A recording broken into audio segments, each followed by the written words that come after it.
నేను జ్యోతి.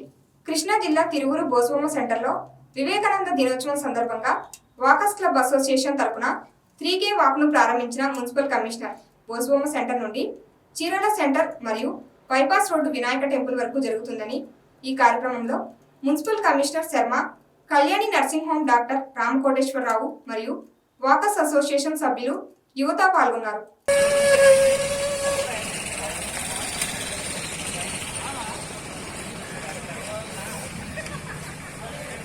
కూడా చెక్ పెట్టచ్చు.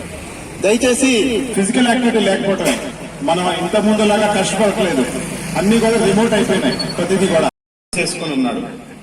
అందరు చూశారు. ఈయనెవరు, ఒక సన్యాసి వచ్చాడు ఇక్కడికి. ఈ సన్యాసి ఏం చెప్తాడు ఇక్కడ అని చెప్పేసి అందరూ కూడా ఆయన గురించి పాపం రకరకాలుగా మాట్లాడుకున్నారు. సో ప్రోగ్రామ్ స్టార్ట్ అయింది. ప్రతి వ్యక్తి ఒక్కొక్క దేశం గురించి, ఒక్కొక్క మతం గురించి అక్కడ చెప్తూ ప్రోగ్రాం మొదలైంది. అందరూ హర్షాతిరేకాలు పనులు కూర్చున్నారు. అయితే ఒక వ్యక్తి ఆ సన్యాసిని అడిగారు, నువ్వెవరివి, ఇక్కడికి ఎందుకు వచ్చావు అని అడుగుతారు. అప్పుడు ఆ వ్యక్తి చెప్తాడు, నేను ఏ మతం గురించి నేను చెప్పడానికి రాలేదు, నేను చెప్పడానికి వచ్చింది